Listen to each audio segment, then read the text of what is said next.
Hello, everyone. Welcome. I'm certified natural healthcare practitioner Erin Thole. And again, today I have with me Colton Thayer from Wei Lab. Hello, Colton. Hey Aaron, how's it going? Hey everybody. Pretty good. I'm pretty psyched because today we are talking about constipation. We're talking about poop, something that we talk about an awful lot with people, and it is so foundational. It's so important.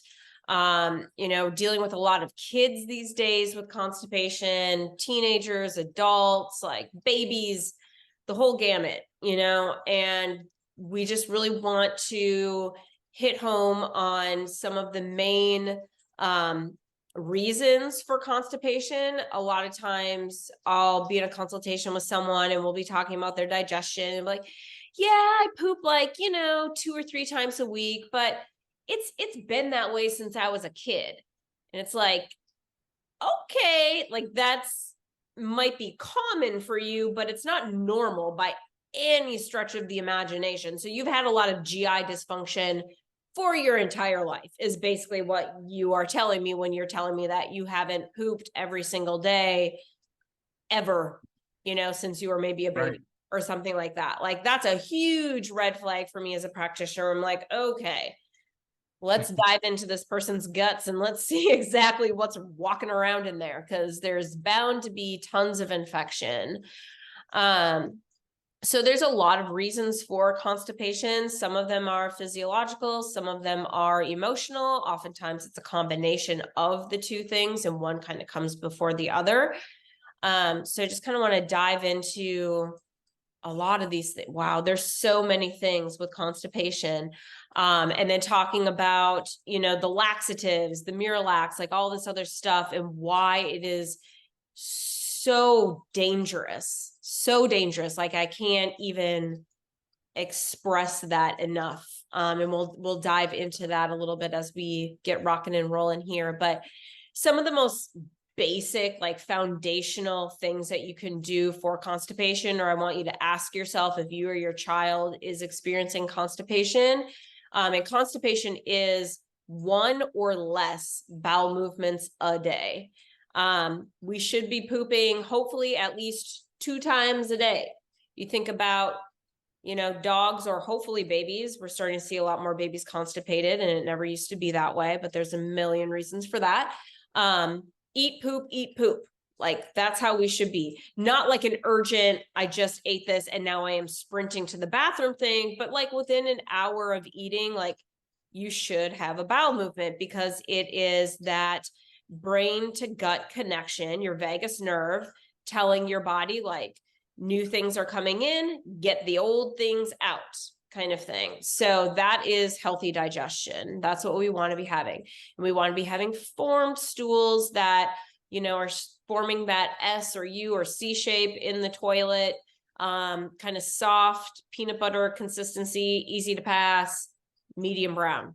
That's what we're looking for. A lot of people are like, oh, I don't want to look at my poop. Like, it's your poop. Suck it up and look at it. Like it's going to tell you a lot about your body, it's foundational. It really is so foundational to your health. What types of bowel movements you're having, how often you're going, all that good stuff. You can learn a lot from your poop. So Cute, what was but that? it's not cute, but you know what? It's really important. You got to make sure what you're eating, you're absorbing, right? Because that's going to Exactly. keep, right? And you're detoxing. You're getting the Yeah. crap out, literally, right? So, Exactly.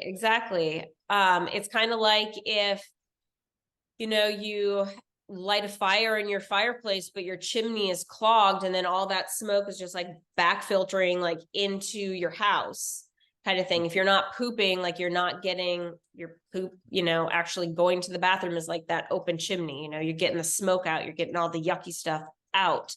And that's what we want. That's what we need every day. Because if you have constipation, you're having that impacted fecal matter in the colon wall that's being reabsorbed, not the fecal matter, but the toxins from the impacted fecal matter is being reabsorbed through that lining, that intestinal lining, back into the bloodstream and being back circulated to the liver and the kidneys to be refiltered and then reprocessed and back to the colon to hopefully make it out of the body this time. So constipation really plays a crazy role of just stress on and congestion on the liver, the kidneys, the blood, the lymphatic system, like literally everything.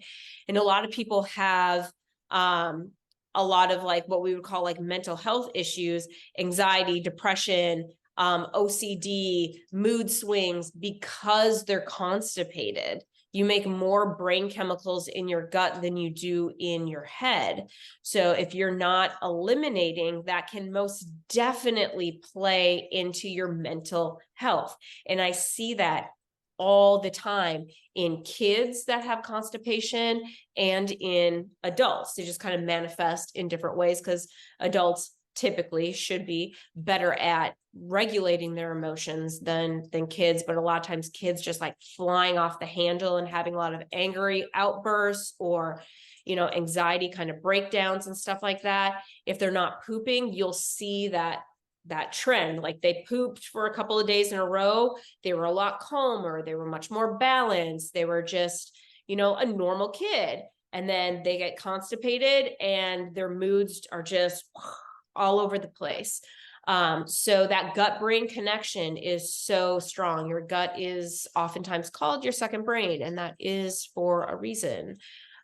So pooping is just so important, so pivotal, and I can't stress that enough. And I deal with it, every single day in my practice. And you and I work on various forms of constipation in kids and adults and everybody these days.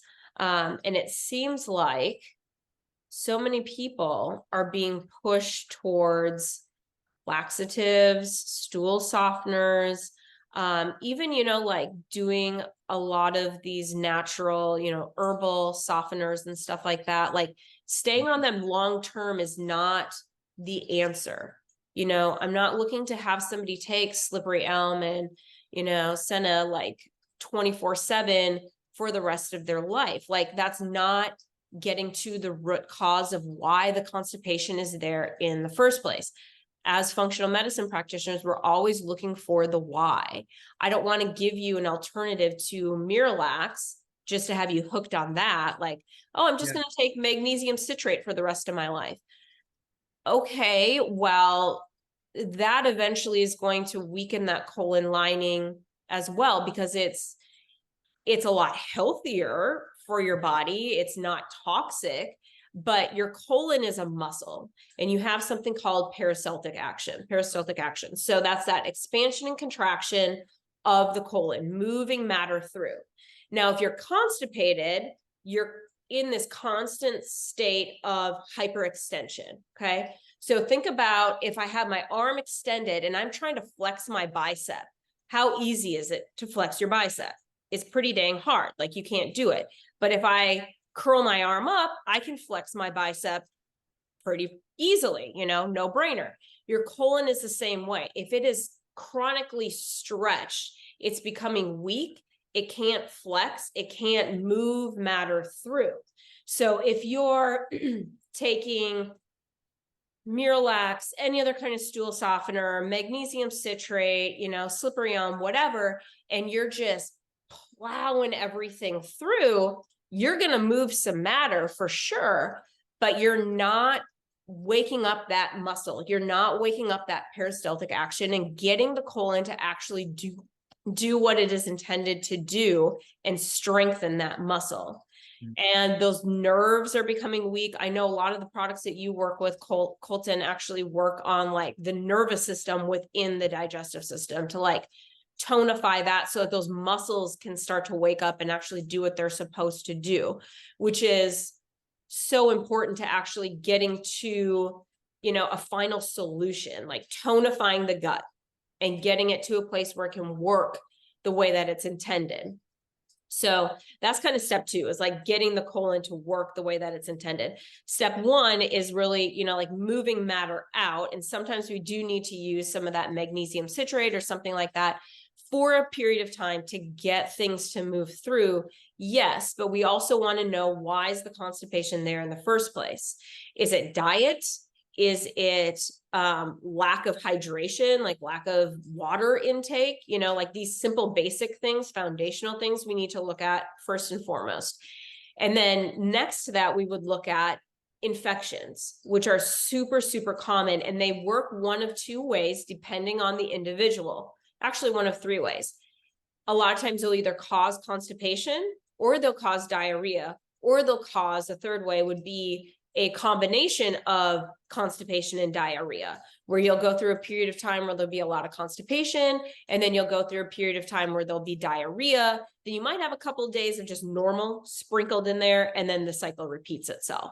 So I'm always doing like stool analysis, oat panels to see what exactly is going on in the gut. Do we have bacterial infections, viral infections, parasites, yeast overgrowth? More often than not, it's all of those things. And this is something that we talked about recently, Colton, with a client, where they were asking, well, like, how do you get all of these infections? Because sometimes you see really random things, and we're starting to see more like strep and staph infection, like in the gut, which is pretty severe because it can cause a lot of autoimmune triggers, especially in children with like neurological issues, brain autoimmunity, like think PANS, PANDAS, that kind of thing.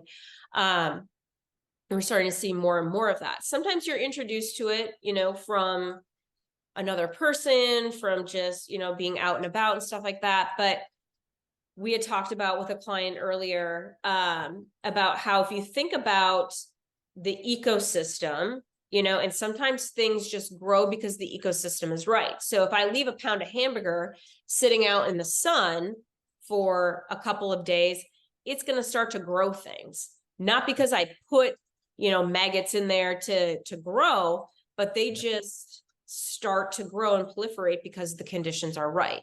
It's the same kind of thing in your gut. Oftentimes things will just start to grow because the conditions are right. So if we change the conditions, we change the ecosystem of the gut, we can start to, turn the tide a little bit, get more of the good stuff growing, choke out all that bad stuff. Sometimes we need to go in and use some pretty heavy duty stuff to help kill off that bad stuff, and then, start rebuilding the gut. So it's kind of like a three-step process to getting that gut back to health, moving the matter out so we can start detoxing and taking some of that pressure and strain off of the body, off of the blood, the liver, the kidneys, the brain, the nervous system, all those things. Start tonifying, killing things off, and then reestablish that healthy ecosystem. So Colton, what do you have to add? Like, what, from a traditional Chinese medicine standpoint, how do you see constipation? There's a lot of, there's so many places to look with it. Obviously, you kind of want to see what somebody's baseline is, right? And what's their pattern? Is it infections? Is it poor nutrition, right? If you can just get the basics cleared up, we can see what we're working with, right? But our goal typically is to, like you said, clear out, right?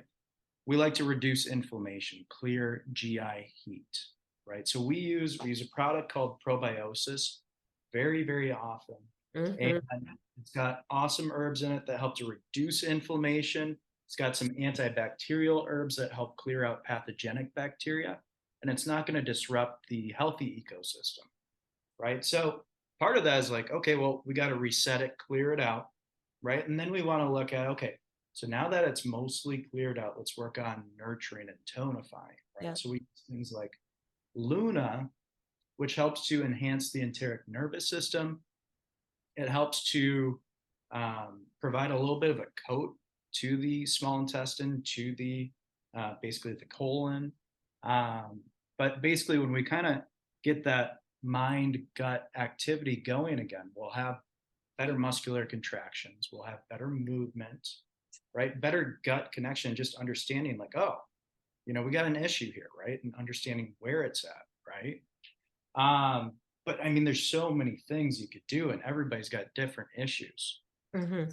Like, how much time do you got? Yeah, I know. I mean, this is, oh, we could probably talk about all the different areas of, constipation. If this, then that, if that, then this, for days on end, really. Diet is so imperative. Like, foundationally speaking, you have to change things that are going on dietarily, that are not in alignment with what your body needs. And everybody's body is a little bit different. So I like to do the food sensitivity panel so we can see like what's jiving with your body and what's not. Like, what is your immune system reacting to, and what is it okay with? That also helps us to figure out like what macronutrients, your carbs, your proteins, and fats, what are you and are you not digesting and assimilating into your body? So very, very often people are having a really hard time with proteins and carbs when it comes to constipation. They're not breaking down protein, so it's just sitting in there, fermenting, rotting, essentially, which is causing a lot of bloat, gas, oftentimes, things like that. And those starches are also not breaking down. Starches, if you think about food functionality, protein is a builder, fat is a lubricator, it makes things go. Starches is a congester. Starch congests, it slows things down.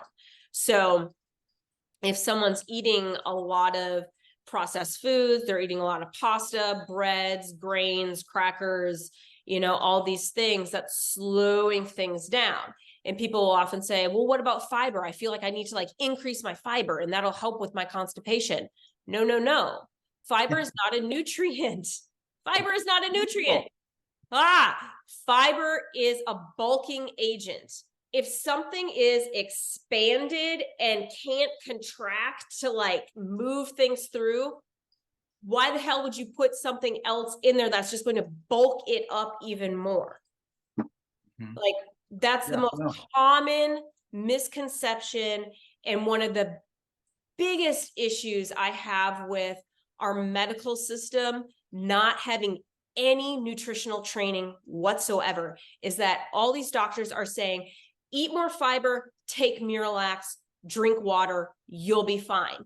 That's not a solution, because the MiraLAX is forcing everything through and weakening the integrity of the colon, messing up the ecosystem of the gut in terms of bacterial content and your electrolytes, your fluid levels, all of that stuff. And then you're throwing all this fiber in there, which is further exacerbating the issue by making the colon more stretched out. It doesn't need to stretch even more. It needs to come back down into a contracted state and get stronger. So for a person that has healthy bowel movements every single day, yeah, fiber can be great. It can help to kind of like sweep out the colon and move things through, but that's a healthy colon that actually moves. In a person that is constipated, you're just adding fuel to the fire. You're adding to that stretching of the colon and weakening it even more. So what I recommend, because I see these panels, these food sensitivity panels where we're not digesting starch. So all that starch, all it's doing is just feeding the yeast infections that are already in the gut. You have the protein that's not being digested, not being broken down appropriately. So that's just rotting essentially in the gut and growing all kinds of new things. And so the only thing that people are typically processing in any way, shape, or form is fat, which is very soothing as long as we're doing healthy fats, non-processed. We don't want to be doing a lot of, nut oils or seed oils or anything like that, but things like your pure, real olive oil, your coconut oil, MCT oil, things like that can be really helpful in just kind of like soothing the gut and moving things through, because fat is that lubricator. So going back to foods in their most primitive, basic forms, eating the fattier cuts of meat and things like that. But we can't just live off of fat, so we're going to have to make sure that we're getting in some fruits and vegetables and things of that nature as well. But so many people, when they come to me with this issue, they themselves or their kids are like, oh, but they don't eat that much, they don't eat that much sugar, and things like that. And then I'm looking at their food journal and I'm like, all of this is sugar. Like they eat oatmeal, for breakfast with berries in it, and you're putting some brown sugar in that and some maple syrup, sugar, sugar, sugar. And then for lunch, they're eating a sandwich. The bread is breaking down into sugar, and then for dinner, they're having pasta, sugar, starch, congestion all day long, so oftentimes we take out all that starchy stuff and we start going back to kind of more of like a paleo model, or a combination of like sounds kind of weird, but like taking principles from paleo, taking principles from keto, and taking principles from like a raw vegan kind of diet, which sounds like completely opposite things, and taking some of those principles and melding them together. That typically works the best for a lot of people, because you're stripping it all back down to like what I call food, like primitive, bare bones, non-processed, just like, how can I get my food in the most basic form type of nutrition? Totally. If I talk just about food, in terms of constipation. I mean, basically, all those foods, what are they? They're real food. Right? Yeah. Process that came out of the ground, it grew, or like it's an animal or a fish or a nut. Like it's real food. It's not processed, right? Like that's what it has. Yeah, exactly. So, diet, number one thing that you have to address, hydration, number two thing that you have to address, and then those infections, and really like fine tuning and seeing, like kind of looking under the hood, doing the food sensitivity panels, doing the stool and the oat analysis, and seeing what exactly is going on in my body, what's going on in the ecosystem here that I need to correct and change and tweak and stuff like that. And oftentimes, depending on the severity, it's a pretty quick fix. We start seeing changes relatively soon after we start a protocol.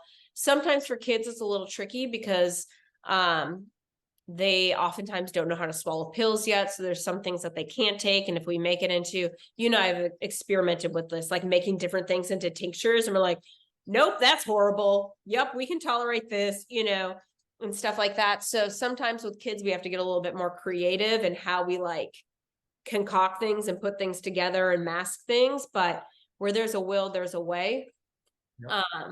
But kids that have digestive issues is just one of my soapboxes, I guess, because it's so foundational into every other area of their health, and it's going to affect them for their entire life in multiple ways. And so getting it fixed, and kids are so resilient, so they tend to bounce back pretty quick. So if we can get it fixed immediately and not, let's wait and see what happens, I just think that's so much more proactive.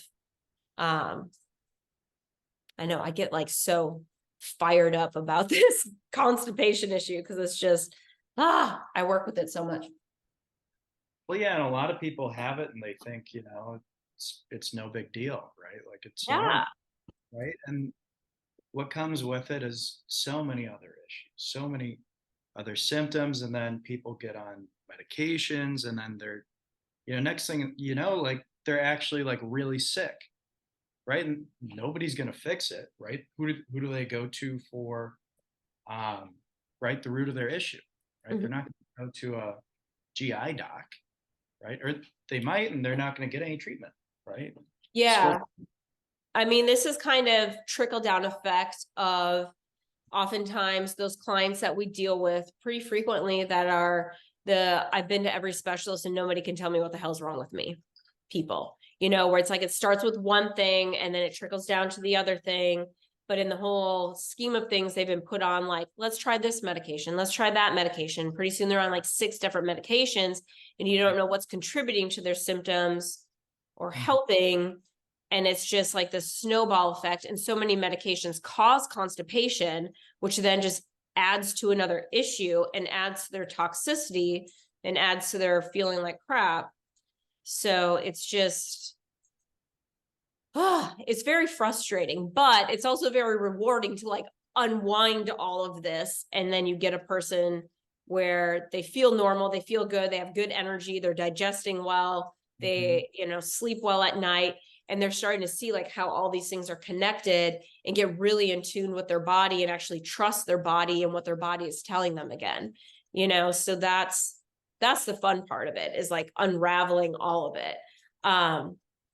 So yeah, but this MiraLAX thing being overprescribed or just prescribed at all, in my opinion.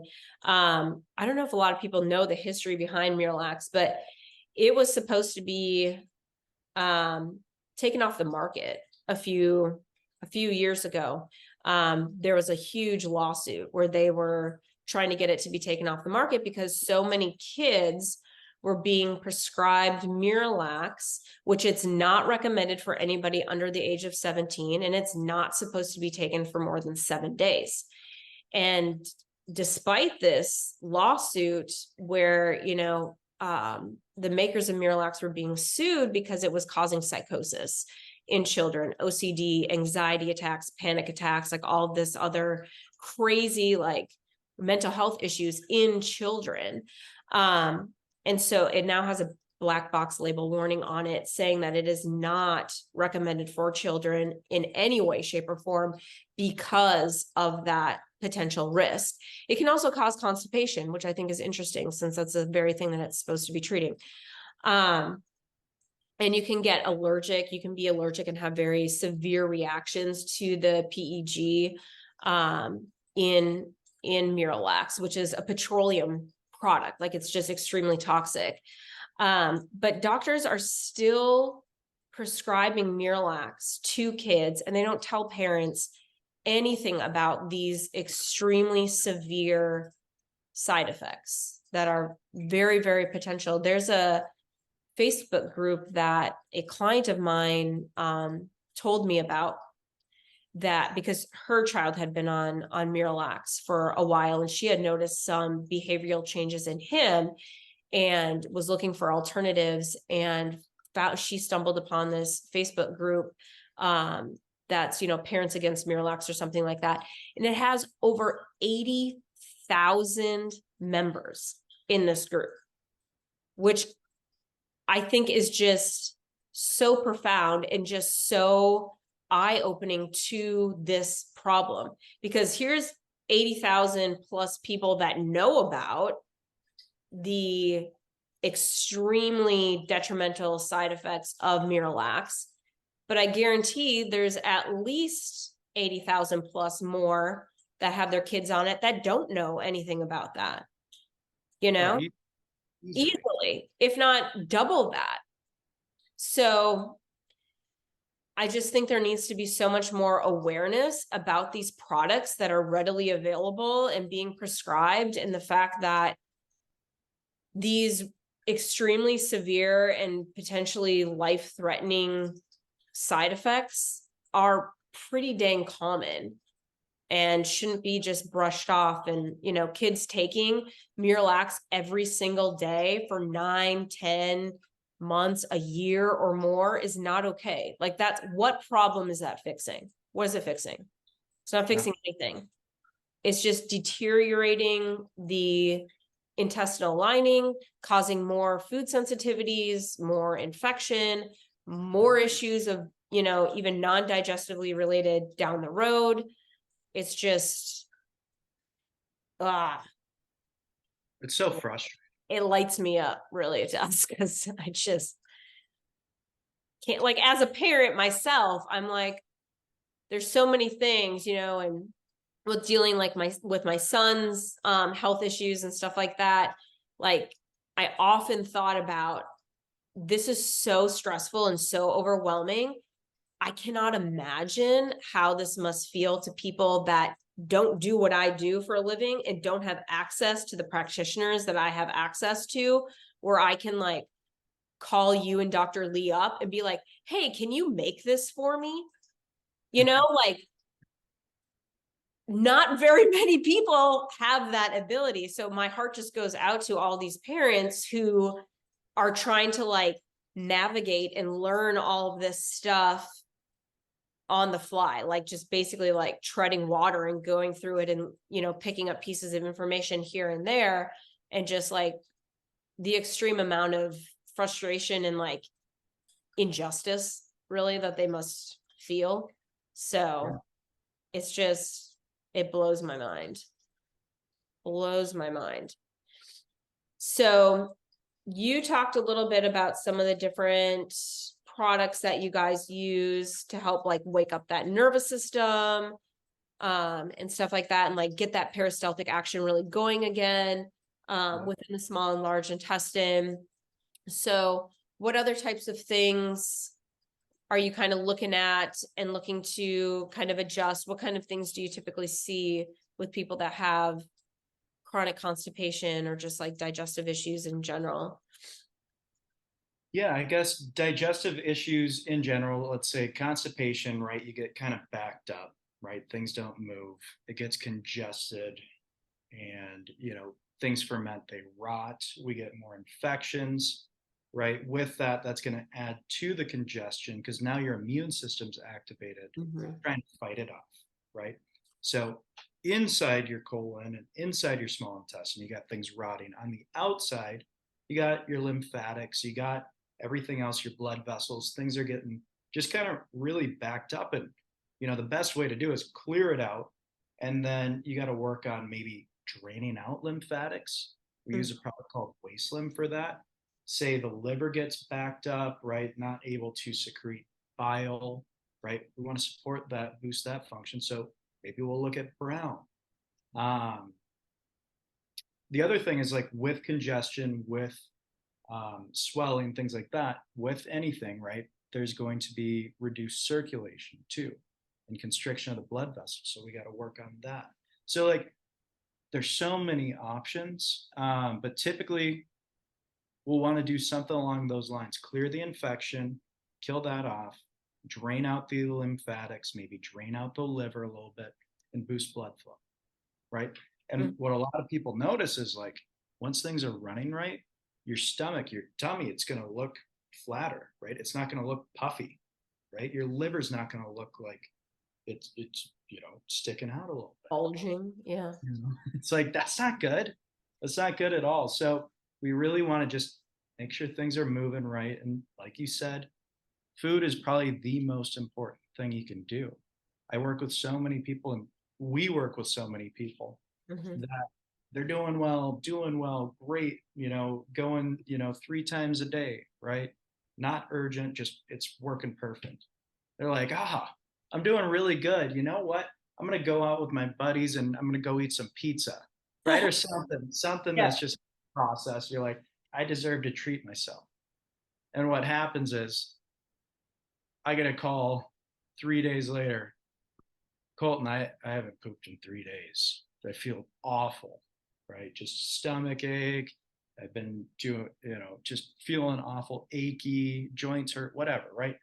And it's like, this is what we hear. It's like, you don't have to live a perfect life. No, You gotta that's know, like, nature, yeah. know your limitations, know the consequences of like, hey, I'm gonna let loose a little bit. And it's like, well, hey, if it messes you up for a couple of days, if it was worth it, it's worth it. It's usually not. Yeah, something you have to kind of weigh. Is this worth it or not? But I mean, people are people. Humans are gonna, make mistakes, and perfection is an illusion. So you kind of, I like to use those mistakes as like learning tools. Like you learned something, hopefully through that experience, and next time you will do better. Maybe you order a pizza that's gluten-free or without the cheese, or whatever it is that is a trigger for you, kind of thing, so you can still enjoy things but not pay for it later. Yeah, or not pay for it as much, right? Where you're just Yeah. down. But yeah, I think, once you can kind of get the gut running right and you can keep the diet clean, right? I don't think there's really any need for anybody to take probiotics every day for the rest of their life either. No. Or magnesium. Some people recommend it, right? I don't think if your body's working right, you need to take a pill for the rest of your life. I mean, you need your minerals, you need your nutrients, things like that. But if it's working right, like every day forever, really. You know, I remember back when I was a kid, a long time ago. Not I that was constipated. Well, yeah. My mom had, you know, the calm, the magnesium citrate. Yeah. Yep. You know, I was like, oh yeah, this stuff tastes good. Had a little bit of hers. I was like, yeah, kind of backed up. It's been about a day, right? I did two, maybe three of the big scoopers in a Oh big, no. drank it, and I thought I was gonna die. Like, well, I'm like, oh my god. It's like, okay, yeah, like the stuff works, but like, is that normal? Right? Like, No. no, no, it's awful, right? And And it throws your electrolyte levels off. You know, if you're having diarrhea, you're throwing your fluid levels off and your electrolyte levels off. So many people are magnesium deficient, but there's a lot of different forms of magnesium, and not all of them cause like these, you know, crazy bowel movements like magnesium citrate does. Magnesium citrate is typically used to, you know, get congestion out of the gallbladder and out of the colon, like move matter through. Mhm. But you know, there's different types of magnesium that really nourish the brain or help balance out your estrogen levels and all these other things. They're all important and necessary, but yeah, we definitely don't want to be blowing out magnesium citrate every single day. And it's a process. And once we get a person in balance, like there might be a couple of supplements that we do foundationally, like some enzymes or, you know, the balance oil that we talk about with the omega-3 fatty acid panel and things like that. Like those are foundational things. Yeah. But you shouldn't need something to go every day. No. Now, what do you think of, like, because a lot of people are like, oh, parasites, you got to do a parasite cleanse, you know, 2 times a year, right? And all that. And it's like, I mean, if you look at it, bacteria can be a parasite, Mhm. candida can be a parasite, Yep. worms, bugs, they can be parasites. They're all parasites, right? Everybody's got them, right? For the most part. You have bacteria for sure. Oh yeah. Yeah. But like, okay, well, a couple times a year we want to just flush it all out. Like, what do you think of that? Because a lot of people are like, oh, ivermectin or fenben, right? Like, what do you think of that stuff? Yeah. I think that parasite cleanses definitely do have a time and a place, Mhm. especially if somebody has like a history of GI issues and that's kind of their Achilles heel. Um, I don't like the whole like flush it all out kind of idea, because if you're doing like a colon flush, you're disturbing the Mhm. good bacteria as well as the bad stuff. And you're disturbing again your electrolyte and your fluid levels and all of that stuff. So there are different herbals that you can take, like little tinctures, to kind of clear out gently a lot Mhm. of this overgrowth of anything that shouldn't be there. And culturally speaking, there's many cultures around the world that do kind of like parasite cleanses with the season changes, you know, and that's a very traditional thing to do in very many cultures around the world. And I do think that there's definitely a time and a place for that. But Mhm. I think that people kind of become almost, or have become, especially since 2020, um, hyper vigilant of like this sterilization kind of idea, where they're just like, kill everything is bad. And that's not true. Like you have more bacteria in and on your body than you do cells in your body, Yep. you know? So you need bacteria, you need some of these organisms to be healthy and to actually live and thrive like you do. So we don't want to be like hyper killing and hyper flushing and always doing a detox and always doing this and that and that, you know, all that stuff. Like eat clean, maybe do a very gentle herbal, you know, parasite cleanse, like 2 weeks on, 1 week off, 2 weeks on, with some liver and kidney support in there once a year, something like that, you know. But when the conditions are right, for health, health prevails. When the conditions are right for dysbiosis and dysfunction, you get disease and dysbiosis and dysfunction and infection and all those things. So if we change the conditions and then we keep them healthy, we keep our garden healthy, then you don't really have to worry about that stuff as much. So, Right. And like, look behind you, you got a little fish tank, right? Like what was the model? Like a fish in a dirty fish tank, right? Like the fish is, yes. what's the metaphor? So yeah, I use the fish tank analogy a lot in terms of if you have this fish in this fish tank that's super, super dirty, it hasn't been cleaned in like a year or something like that, and you can't even really tell if your fish is swimming around healthy in there or if it's dead, you have no idea because it's so dirty. You don't really notice if you throw another handful of dirt in there, right?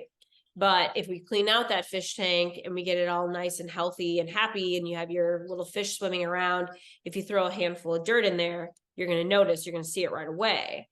So it's kind of the same thing with the ecosystem of your body. Once we get everything working the way that it should, and you clean everything up and everything is, you know, in harmony, then if something is introduced into your body that is not in alignment with that healthy ecosystem, that healthy garden, you're going to notice right away. And so then by that time, hopefully you become really tuned into your body and what your body needs and what your body doesn't need. And you can kind of pinpoint what you need right away. You know, I need to do a little bit of herbal, I need to do a little bit of enzymes, eat some more fermented veggies, you know, whatever it is to like get rid of that splash of dirt that was just thrown in your fish tank. So that's my little fish tank analogy. I like it. I love that one. I love that one. Yeah, dude. There's so many things we could talk about. I mean, like, is there anything else, like anything else we should talk about here or dive into or look at? Oh my gosh. I mean, there's a million things, but I think from a standpoint of not wanting to like make people's minds explode and overwhelm them, maybe we should make a part 2 at some point in time. If Definitely. people have questions, concerns, comments, like things that they want us to expand upon or touch upon that we didn't touch upon, you know, you can always comment those things below the video. If you want to do consultations with myself or Colton or both of us together, I'll put our contact information in this video as well. You can request a consultation, a free consultation with me via my website at erinthole.com. You can call Colton at... Well, you know it now. I do were know talking it. about cold and flu stuff. I did. Yes, I rattled it off. 612-808-9235, right? That's it. That's Aha, it. I got it. You got it there, Erin. Yep, Good yep. work. So you can call Colton, you can email me, let us know how we can help you.